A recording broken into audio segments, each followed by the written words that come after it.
What is up everyone, and welcome to some more F1 23 My Team Career Mode, and we're here for round number 16 of Season 7 of our Jaguar Racing career, and we are really getting to the business end of this season now. Just 8 races to go. It is time for the Singapore Grand Prix.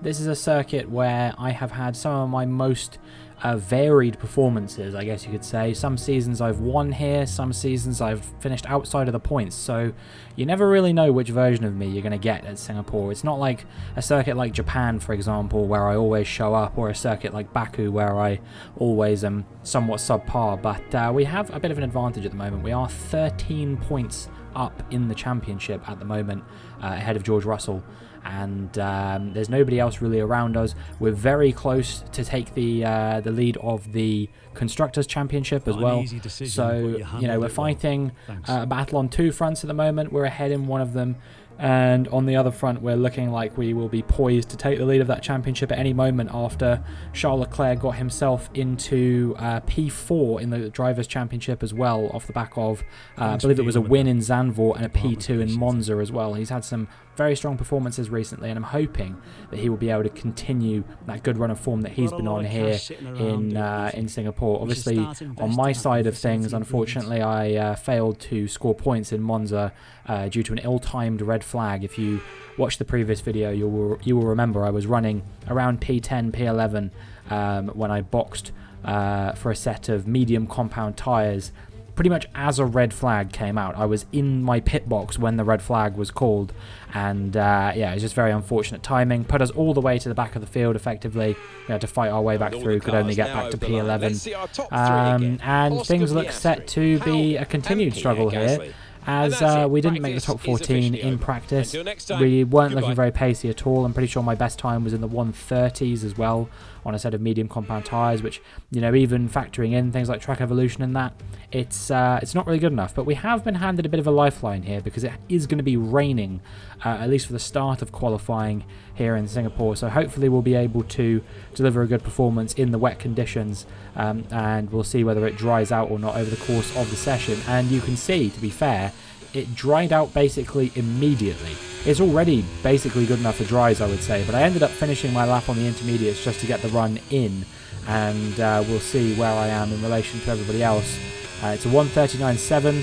That puts us fastest here in Q1 at the moment. Not really surprising, given that I think we've gone out on the driest set of tarmac of anyone, but we will see what we can do when we go around on a set of fresh soft compound tyres. Of course, we have to improve here. We're currently down in P22, everyone else having gone out on the soft compound tyres, and as we round at the final few corners, we're going to come up to the line into the 128s now, and that is good enough to see us through in P1. Unfortunately, you may have clocked there by the timing tracker, but if not, you will see in just a moment. For one man, this was a very, very subpar qualifying performance. A 129, sorry, not a 128 from myself. But yeah, Charles Leclerc out in P22. He could only do a 133 for whatever reason. I don't really understand that. But he joins Joe, De Vries, Doohan, Albon and Hauger in the drop zone there. 1.8 seconds off of the nearest car, and quite far away from myself. 4.4 seconds off of me as well. So yeah, no idea what happened with Leclerc there. Just a really shameful performance from a guy who I was just praising for being in good form recently. But yeah, we're going to have to fight the next qualifying session by ourselves, and really probably the race by ourselves as well. So we do a 128.7 on our banker lap on the same set of tyres that we did our final flying lap of Q1 on, and now we are going to be going around on a fresh set of soft compound tyres and hopefully finding some decent performance here in Q2. We're going to need it, because we're currently down in P15 at the end of the session, so I'm going to need a big improvement here if I want to see myself through into Q3. Unfortunately, we are up quite significantly, 0.6 of a second. 1:28.0 is the final lap time, and that is good enough for P10, so we just about get through into Q3 here in Singapore. But once again, it's not looking like it's going to be my finest performance of all, as Verstappen and Fittipaldi go at the 2 fastest times there, so both Williams actually through, along with Pourchaire as well. Meanwhile, knocked out Tsunoda, not too big of a surprise. Both of the Red Bulls of Russell and Ocon, and then Vesti, Magnussen, and Stroll make up the remainder of the 6 knocked out here in Q2. If you see the times there, I was actually only 4 thousandths of a second faster than Tsunoda, so that very easily could have swung the other way. But both Red Bulls being knocked out is actually good news for us, with Charles Leclerc being out of the session as well. This is a good opportunity for me to extend my lead in the Drivers' Championship and potentially seize the lead of the Constructors' Championship if I can do well there as well. If we can get a good result here, maybe a top 3 or something like that, a podium finish, it could be something. But right now we're only in P9, and despite the fact that we did our first flying lap on a set of used soft compound tyres, we actually couldn't improve on our second flying lap on a fresh set of soft compound tyres. We're 2 tenths down. It is starting to rain again a little bit, but not really enough to affect track performance, you wouldn't think. But nonetheless, you can see that this is simply not going to be a good enough time to find the improvement. We crossed the line. It's a 1:28.1, and that's going to keep us in P9. So yeah, there we go. We're going to be starting P9 for the race. Really not really good enough. And with qualifying complete, let's review our top 3 today. Sargent, Gasly, and Oscar Piastri. With qualifying complete, all that remains is the main event. We'll be live and uninterrupted for the Grand Prix tomorrow, so make sure you join us then.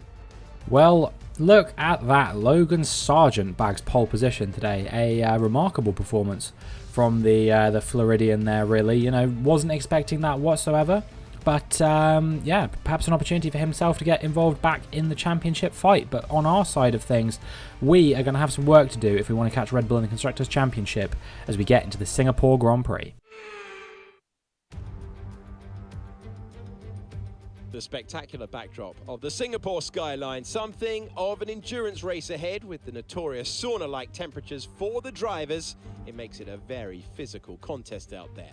Welcome back to Marina Bay for the Singapore Grand Prix.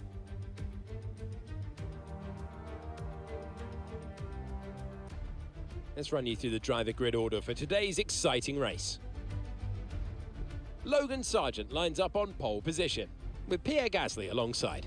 As we continue through the rest of the grid today, we have Oscar Piastri, Norris, Fittipaldi, Teo Pourchaire, Liam Lawson, Robinson, Perez, Tsunoda, Russell, Ocon, Vesti, Magnussen, Verstappen, Hauger, Albon, Doohan, De Vries, Joe, Leclerc, and Lance Stroll brings the grid to a close. Now, it's almost time for lights out, so let's go down to the track. And we welcome Natalie Pinkham to the CommBox once again. Nat, it's great to have your company for this one. We can't enjoy the weather here in the box, but the fans can. A word for their support today. There has been an exponential growth in the popularity of Formula One, and it is fantastic to see. This is the glue that's bonding families together. This is the talking point on a Sunday afternoon as they sit round and watch the race as a unit.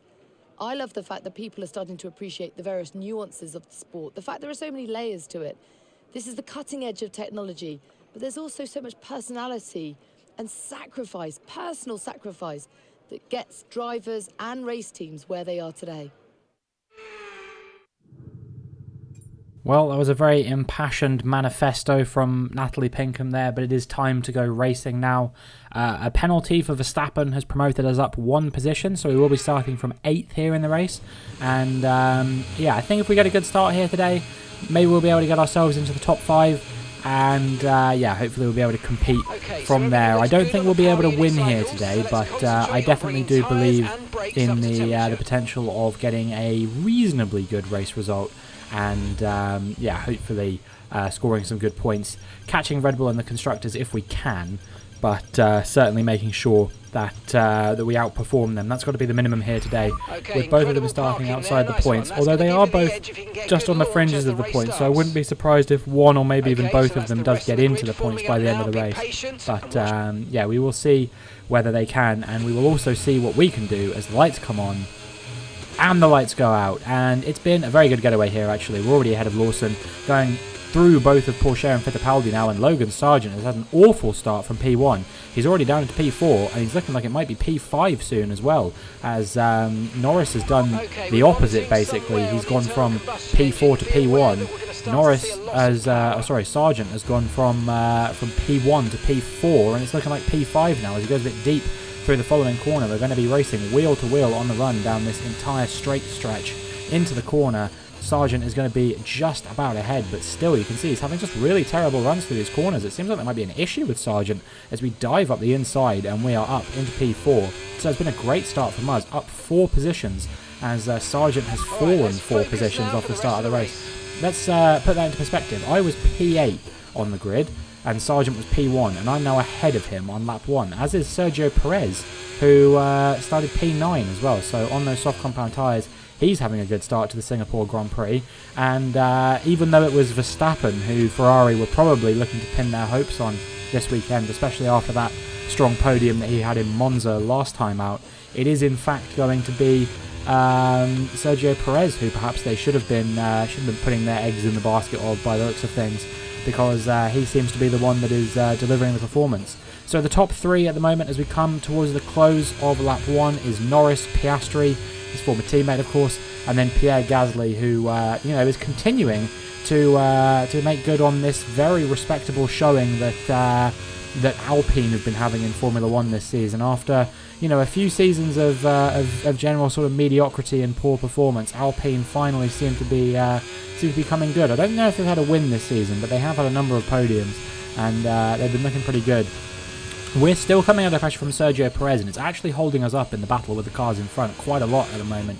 You can see that the gap now to Pierre Gasly is over 4 seconds in just 3 laps. That is pretty shocking, all things considered. But we are managing to keep Sergio Perez behind just about, and we will see whether we can continue to hold him behind for much longer. Those soft compound tyres, they won't last forever, of course. That is the gambit that you kind of go for when you play on the soft compound tyres. You try and make up as many positions as you can early on those soft compound tyres before they go off, and then defend like hell until the pit stop comes in.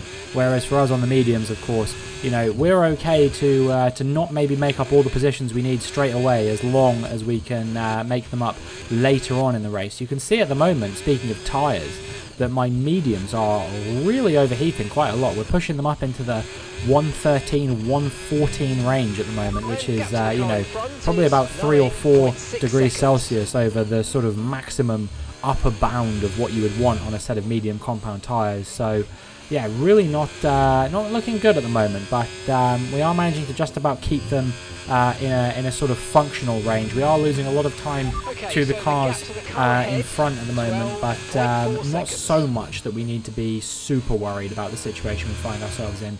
Right now you can see that the cars in front, they've broken away quite a lot, but Sergio Perez actually did pit there on lap 9. So I wonder if he's doing a 2-stop. We've seen a few 2-stops so far in this in this season of My Team Career Mode. Sargeant looks for a move up the inside of me with the DRS there. Can't quite find it on this occasion. Yeah, we've seen a few 2-stops already, and they proved to not really be successful, other than the fact that they kind of lucked out with, I think there were a few cars going slowly that were kind of backing up cars behind, which ended up, enabling them to kind of get themselves involved in the fight a little bit. I think it was in Hungary in particular that comes to mind that happened, as a few more cars have come into the pits here on lap 13, including George Russell as well, so potential for him to maybe undercut me here. We'll have a look and see whether he does or not. A few cars behind yet to pit as well, so we'll have a look at the gap to George Russell. He's just coming onto that reprofiled straight that used to be a few corners now, as is Enzo Fittipaldi as well, who I believe was also in the sort of top 8 or so. So we'll have a look at what those guys are doing. A few cars coming into the pit lane with me now, including Ocon and Albon. You see Joe's gone through there. I think that he has pitted, but I think he's another one of those cars that's doing a 2-stop today, so we won't have to worry about him too much. It's Russell and Fittipaldi who've both actually come out ahead of us here, so we're going to have to try and do everything we can to try and close them back down now.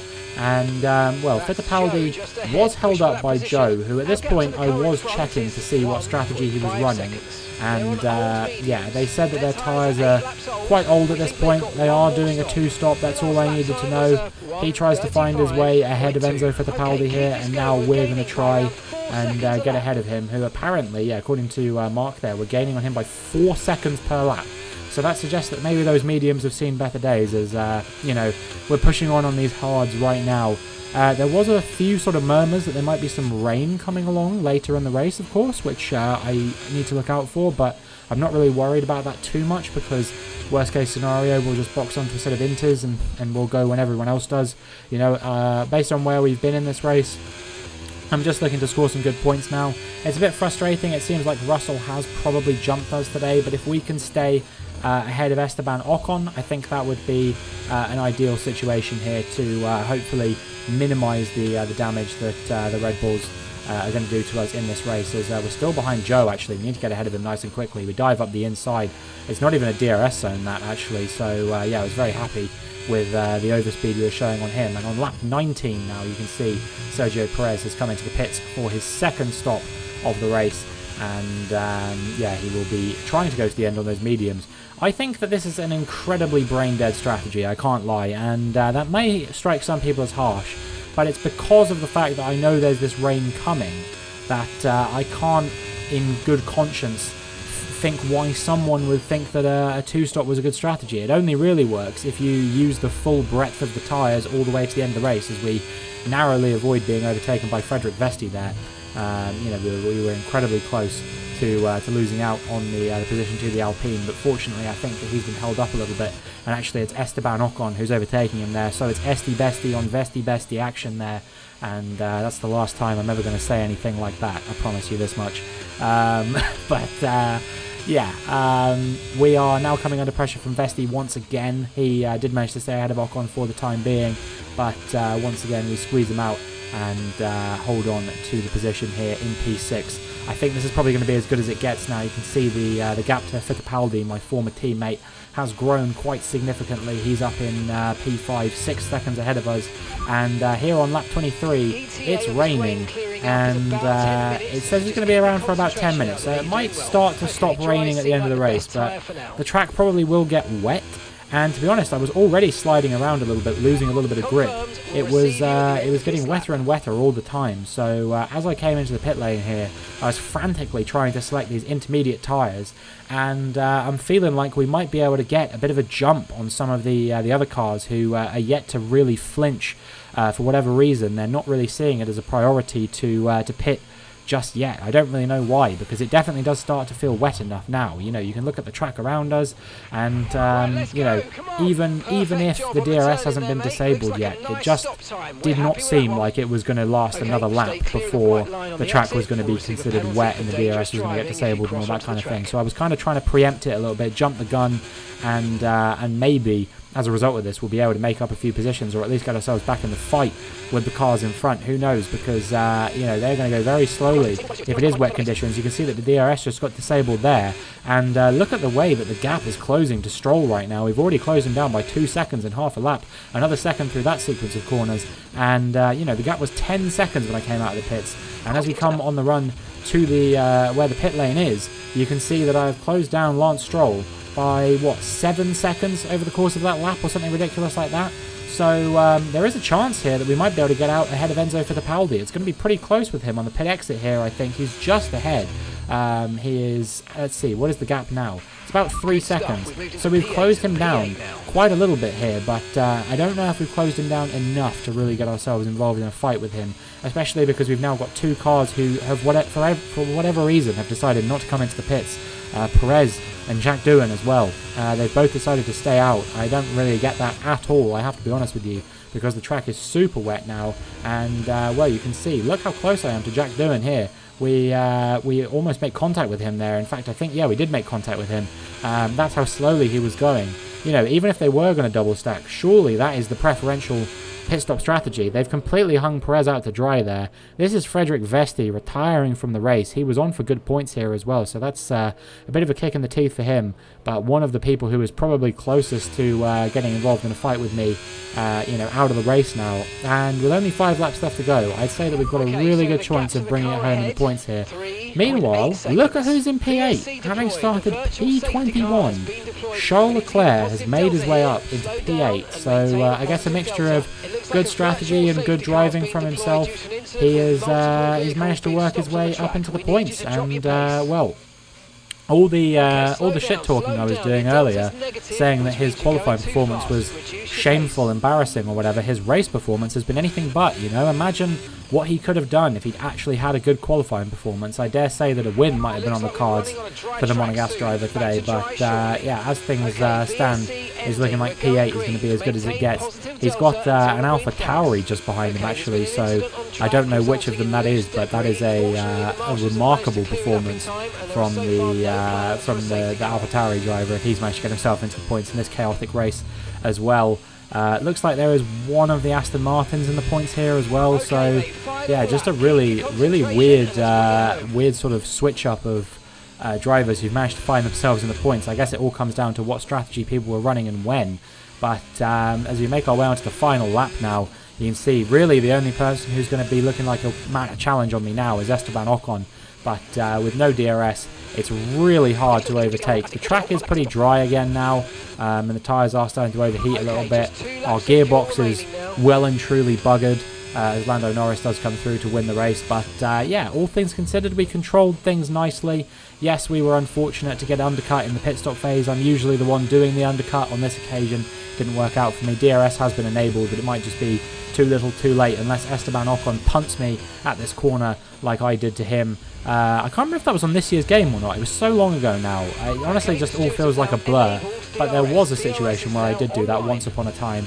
It doesn't matter though, as we round the final corner, we are going to cross the line to take P6 here in Singapore. A decent result, not the best result we could have got. Having started P8, I'll take it though. I'm very pleased to have outperformed one of the Red Bulls, and for Charles Leclerc to get back in the points is not too bad either. So hopefully we can keep building on this for the final few races of the season. They've endured the harsh conditions here in Singapore then to pull off a spectacular victory. So, Natalie, what made the difference out there today? Well, they managed their tyres to absolute perfection. A tyre whisperer, in fact. And that is what set them apart.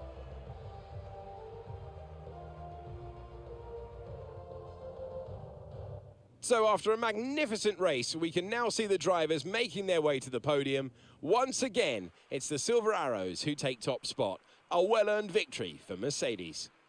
Well, a bit of a different podium to the one you're expecting to see, I imagine. Obviously, Lando Norris being on the podium, not too surprising. A good result from him. But Piastri's not been the regular podium feature this season that he was in Season 6, where he finished P2 in the standings, of course. And Pierre Gasly as well. A really strong performance from him in the Alpine. Started P2, of course, but, you know, a good podium from him. And, well, I'm sure it'll be smiles all round for these guys. Our championship leader is still sat at the top of the standings, but their rivals have made up some solid ground today. So let's review the drivers' standings. So then, Natalie Pinkham, who would you rank as your driver of the day? It's got to be Lando Norris, hasn't it? Smooth, confident and assured. I've got no doubt that he and his team are going to be over the moon with his performance today. Let's move on to the constructors. Red Bull pull further ahead in the standings. There is also a strong showing from the Mercedes team today as they make their way up the standings. Well, that certainly was an exciting weekend of Formula One. Be sure to join us for more exciting Formula One action very soon. Unfortunately, our goal at the start of the weekend to try and close the gap to Red Bull in the standings, maybe even pull ahead of them, it's not happened. They have pulled a little bit further ahead of us. It is 6 more points in favour of Red Bull to pull them 17 points ahead of us now. But, you know, there are still 7 races left to go in this season, so we still do have an opportunity as long as myself and Leclerc can start getting our act together a little bit more. Meanwhile, in the drivers' standings, no real change. Lando Norris moves ahead of Charles Leclerc, having broken that points deadlock between himself and Leclerc with a victory here today. Not completely out of the Drivers' Championship either, Lando Norris now. Only himself and Ocon only about 50 points away from me, maybe a little under 50 points, something like that. So yeah, if I continue to have sort of not bad weekends per se, because this was not a bad weekend by any stretch of the imagination. You know, P6 in Singapore, it's a decent result for me. but underwhelming weekends. Perhaps we'll describe them as that, because I definitely feel like some of these weekends I can achieve more than I do end up achieving. You know, particularly Monza, that was just unfortunate. That wasn't really my fault though. Obviously I didn't have the best of qualifying performances there, but I do feel like my race performance generally maybe kind of warranted a bit more than the P11 that it got. And you know, but ultimately sometimes you get unlucky races, you get screwed by a safety car, sometimes you massively benefit from them, and I have been an absolutely massive beneficiary from them on multiple occasions over the course of the last few seasons, which you know, particularly last season, that kind of really played into why I was winning so many races in quite dominant fashion at times as well. I was just getting the strategy right. I was getting the you know, whether I should pit under the safety car right. I was getting lucky with the red flags, all that kind of thing. This season, maybe the luck's starting to balance out a little bit. You know, everything has to be restored to a natural order, and maybe that's just what's going on right now in this season. And if so, that's absolutely fine. I think, you know, I'm still winning the championship at the moment, so I can't be too displeased, even if in an ideal world we would be winning the Constructors as well. I can't control Leclerc's performances, of course. Last season we didn't need to depend on him. This season we need him in the fight a little bit more, and you know, he's not been completely absent from it. I am a little bit harsh to say that he's not in the fight, because, you know, give him his due, he is 5th in the driver standings. It's not like he's completely down and out of it, but I would have expected maybe a tad more from Charles Leclerc, especially given it is now his 2nd season with the team. It looks like we're going to reach team acclaim level 30 here as well, which is pretty exciting. It's there we go. It's been a long, hard road as a team so far, but we just keep trending upwards. That'll be even more you know, points bonuses and cash bonuses that we're going to get at the end of each weekend now, and that will be pretty exciting. But you know, one thing that's even more exciting than that is that the next race, of course, is going to be the Japanese Grand Prix. I think we all know how much I love that one. It's a race I haven't lost at for about 5 years at this point, and I'm hoping to make it 6 in the very next video, so you'll have to see how that one goes. But that is going to be it for this video, so if you enjoyed, please make sure you like and subscribe, and hopefully I will see you in the next one.